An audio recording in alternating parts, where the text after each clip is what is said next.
Tabata, you madman, you did it again. You made the entire fandom fall in love.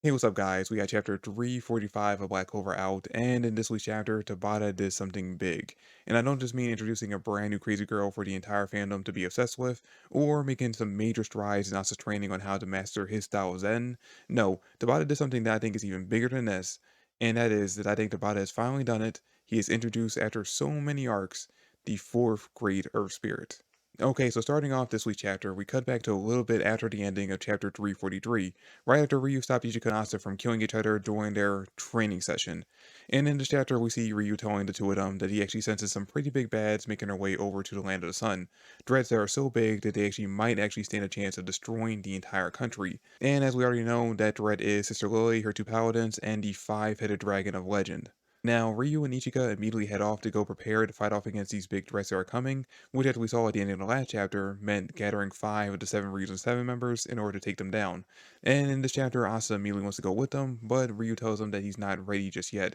because his training is still incomplete, and he better help them by basically completing his training and then joining the fight, instead of jumping in half-cocked and being defeated pretty easily. And based on what we find out in this chapter, and honestly the way we've been seeing Asa react to things ever since he's gone to the land of the sun, it's actually a good thing that Ryu stopped him from joining in on this stern fight until his training is complete. Because if he actually were to jump in right now with his current mental state, he'd end up being more of a detriment during the fight than an asset. Because once Asa sees Sister Lily, all that guilt and self-doubt that he's currently holding on to will be amplified tenfold. And he'll immediately want to jump in to rescue her, but his own self-doubt will end up causing him to hesitate. Ever since Sister Lily was turned into a paladin and he lost to Lucius, Asa has been doubting his own strength. And I had thought we had gotten over his self-doubts once he learned Zen for the first time, but as we saw in chapter 343 when he went to go use his own style of Zen against Ichika, he couldn't pull it off because he is still doubting his own strength and whether or not he can be stronger. And that's actually the main topic of this entire chapter and his training session with the quote-unquote strongest member of the Ryuzen Seven, getting over his hesitation and self-doubt.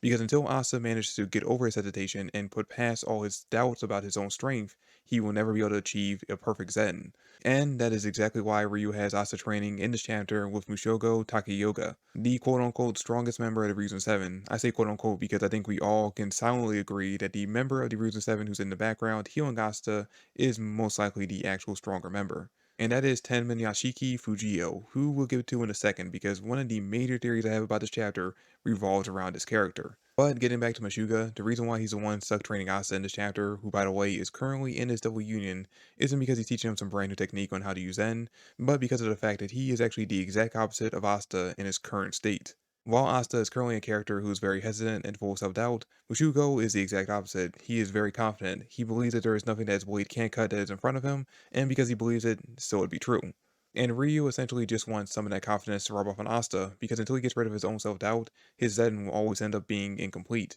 Sure, he's mastered the basic style of Zen, but until he stops hesitating, he'll never be able to master his own version of it. And that is essentially why Mushogo is the best member of the Ryuzen Seven to train Asta to get over his funk, because he's essentially just the male version of Mario Oyona, someone who's always confident in their own abilities and able to push people past their own limits by helping them get over their hangups. And after a quick introspective of realizing that his self-doubts basically stem from his inferiority complex to Yuno, Asta is seemingly able to let go of all of it and unleash a powerful Zen attack. Now, just like how we didn't get to see the design for Double Union when Asta first unlocked it when training with Nock, we don't actually get to see the technique that he uses in this chapter. We just see a flash of light, and then we cut over immediately to the other fight, with the other members of the Ryuzen 7 heading off against Sister Lily, her paladins, and the Five-Headed Dragon. Now, before we head over to the other fight, I do want to briefly talk about that other member of the Ryuzen 7 who's in charge of healing Asta during his training, Fudio, because like I already mentioned earlier, I do believe that he is secretly the actual strongest member of the Ryuzen 7, just because he has that silent aura about him, something that makes him seem like, hey, this guy is boasting about being the strongest, but I'm actually the one who's stronger than him. While I don't doubt that Mushoga is probably physically the strongest member of the Ryuzen 7, something tells me that Fujio is probably better than him when it comes to using Zen and Yojutsu, and the reason why I think that is because I think he actually has some major help in the form of having a contract with the fourth Great Spirit, the Great Earth Spirit. That's right, I believe that that cat that we see on the shoulder in this chapter is going to be revealed later on to be the Great Earth Spirit. Now, I do want to state that I most likely am wrong about this assumption just because my reasoning for thinking that this cat is going to be revealed to be the fourth Great Spirit is very superficial, admittedly. Reason number one, when you look at the other three great spirits, we have two that are humanoid and one that is a more animal-like creature. And I've always personally believed that when it comes to the fourth great spirit, that when we finally get introduced to them, just like Salamander, they would have a more creature-like appearance. Reason number two, while it hasn't been revealed just yet exactly what type or element of Yojutsu he has, we can kind of narrow it down based on his scenery and what we see him doing in the last two chapters, that he most likely has either plant magic or song magic. And if he has the former, that definitely makes him a candidate to be contracted to the Great Earth Spirit. And finally, reason number three, despite there being multiple characters throughout the entirety of the series, mostly Charlotte and Mimosa, who have been perfect candidates to gain a contract with the Greater Spirit, neither of these characters actually have gained a contract with them. And even though we have found three of the four Great Spirits on the same continent as the Clover Kingdom, something tells me that since we have never run into the Greater Spirit just yet, despite these characters being perfect candidates for it, that tells me that more than likely it doesn't reside on that continent. And since we're at the end of the series, not that we're going to be going to any other places besides the Land of the Sun and the Clover Kingdom,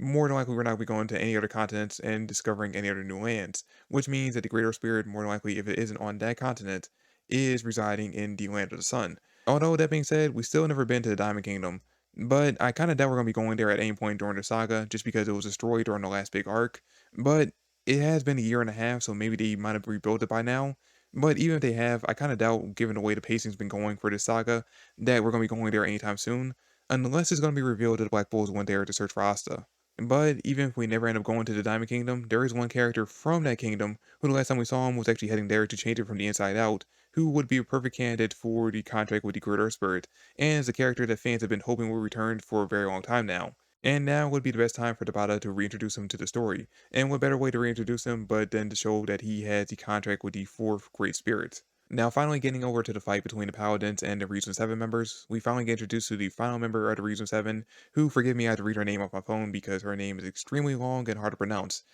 Kenzokaku Ginojo Morifuyu, I think that's how you pronounce it. And this character is actually someone who seemed very timid at first, but the second she ends up unsheathing her sword by being provoked by Ichika, she immediately turns into this battle-crazed, very scary character who the fandom immediately fell in love with the second we saw that she is kinda insane. I don't know, man. There's just something about the way that Tabata depicts extremely crazy women in the series like Sally and Vonica that makes the fandom just immediately fall in love with them. And you know, it helps that one of the first things we actually get to see her do in this chapter is cleanly cut off a part of Sister Lily's horn, which she ends up growing back near the end of the chapter. And I actually saw a lot of fans be confused about that because they thought that Sister Lily didn't have healing magic, when in reality, we actually saw in very early on in the series in one of the flashbacks that she was responsible for healing Asta whenever he got hurt when they were kids. So yeah, we do know that she actually does have access to healing abilities. And on top of that, as is already pointed out by Lucius, anyone who becomes a paladin gets an immortal body, which means that she's just going to immediately regenerate no matter what damage she ends up taking,